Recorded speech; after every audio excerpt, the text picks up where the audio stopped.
Steve Ballmer, the Clippers organization, Kawhi Leonard, and a tree planting corporation.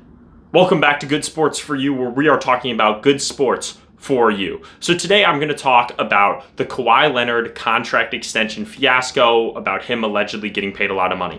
Now, before I go into it, I want to note that this is all alleged. Like, big disclaimer, there's been no formal investigation by the NBA so far, so all of this is alleged. Mind you, there is a lot of evidence, but all of this is alleged.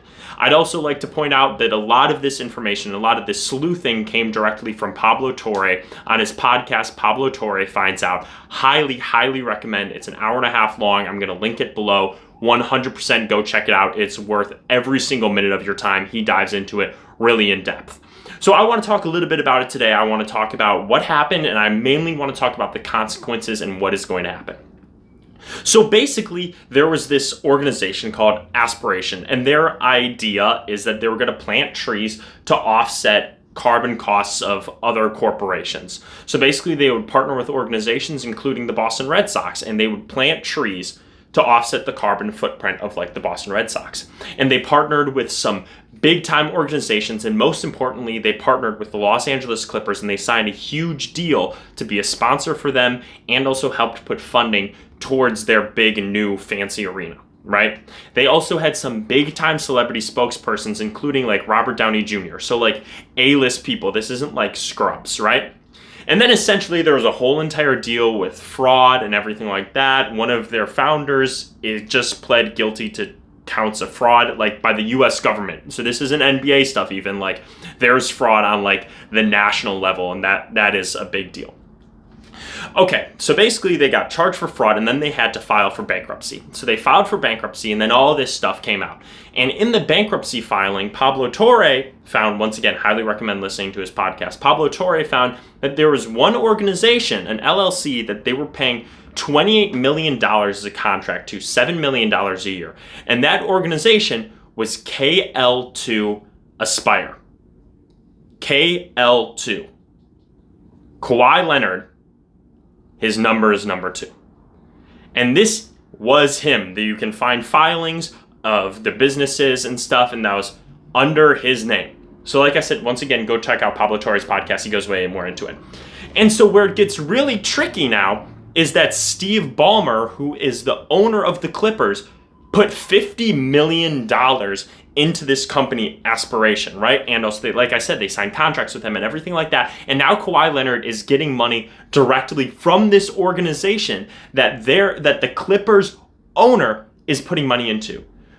And so basically, I want to go a little bit into the salary cap. So this salary cap in the NBA, it essentially works that, there's a limit to how much you're allowed to pay the players. And that essentially is supposed to be that the richest owners aren't able to get all the incredible players and make a super team every single year, right? And there are limits to how much you pay players, and that includes other things. So it's like if you say, I really want a new car, that has to be part of the contract. That new car is going to go into the salary cap. Okay, so essentially, the idea behind this is that this is circumventing the salary cap because it's a different organization paying. However, because it is Steve Ballmer going directly into it, it's just like a funnel directly to Kawhi Leonard, essentially is what it's alleged to be. And in addition, Pablo Torre interviewed multiple members of this company Aspiration, and one of them on tape who said that the purpose of this was to circumvent the salary cap. So now there's a lot of evidence behind this idea that Steve Ballmer and the Clippers organization was trying to circumvent the salary cap as a whole and just go around it and try to get better players without having to pay the extra salary and not go over the salary cap. So now the big thing that I want to talk about is what is going to happen. The NBA just launched a formal investigation into this, and we don't have a ton of things to look back on, but there is one example. And that example is Joe Smith, former number 1 overall pick. He signed with the Minnesota Timberwolves, and he signed for a small contract, and basically people were like, hey, what's going on? You could have signed for way more. And then it came out that there was backdoor shenanigans essentially going on, that his 1-year contract was going to be guaranteed into a longer contract, but then the Timberwolves were able to remain bird rights and like still have control of him and everything like that, essentially. And the NBA cracked down on this extremely hard. Their executive, their head coach, both were suspended for a whole entire year, and they lost 5 first-round picks in a row. I cannot stress how important a first-round pick is to an organization. That's how you get all your best players. Essentially, all the good players in the NBA right now are first-round picks. Obviously, there are some exceptions like Jokic and everything like that, but those are few and far between. 5 picks is your entire starting lineup. You can build an entire starting lineup over the course of a 5-year draft.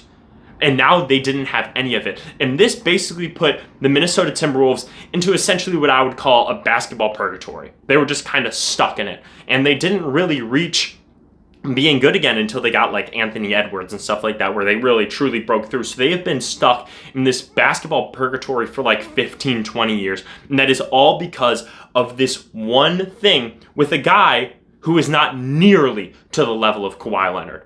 So now you're looking at the Kawhi Leonard situation and you're like, okay, if they did this with Joe Smith way back when, what is going to happen with Kawhi Leonard and the Clippers organization as a whole? Adam Silver went on record and he said, this was many years ago, he said that salary cap circumvention is one of the cardinal sins of the NBA. If he's saying that it's one of the cardinal sins, you can only imagine how much that he's going to crack down on this. If the Clippers lose 5 first-round picks, I have no idea what they're going to do. They've already lost so many first-round picks and picks as a whole in all their trades. Like their trade for Paul George, they lost so much trade capital.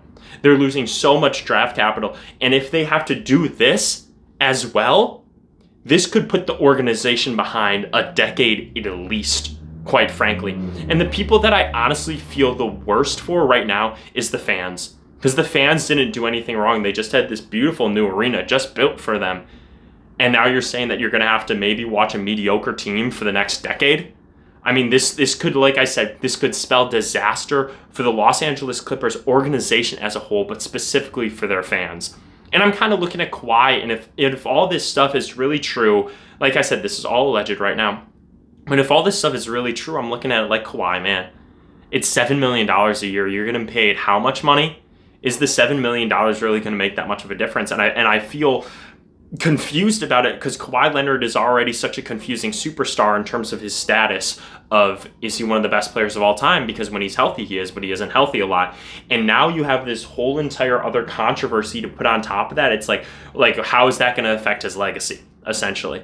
And like, if you got all these issues with the Clippers organization, now they're not going to be able to put a solid team around him, quite frankly, for the foreseeable future. And that could ruin any chances of him winning another championship completely. And Steve Ballmer is, for a lot of people, was viewed as one of the most likable owners in the NBA. He was doing so much to help the fans, like this new arena. He made the most toilets ever. Because his idea was, we don't want people sitting in line or standing in line to go to the bathroom. We want people in the arena. We want butts in seats, essentially, which totally fair, essentially, right? But now you have this huge ethical dilemma of, was he going around the salary cap to pay this player extra? Like, if that's true, that's absolutely brutal. And like I said, all this work that he's done for the fans to try to prop the team up, try to prop the fans up, which I think is great, could be completely ruined because now you're going to be putting a mediocre product on the court because they potentially, like I said, if the NBA cracks down, they could lose five first-round picks, if not even more, which can completely buckle their organization. And we'll just see what happens. We'll have to see in the coming weeks about what the NBA investigation finds out. But like I said, go check out Pablo Torre Finds Out. It is absolutely phenomenal. Go check that out. And this could spell serious disaster for the Clippers organization and for their fans, for Kawhi Leonard, for Steve Ballmer, for all of this. So shout out to Clippers fans. Stay strong. As a fan of a team, Bucks, Brewers, who struggled for mediocrity for quite a long time because of poor management and poor ownership, I know what it feels like. So if you got to go through that, I feel bad for you. So best of luck to you. Stay strong. That's all I got for you right now. Thank you for listening to me. I had a good time talking to you, and I'm out.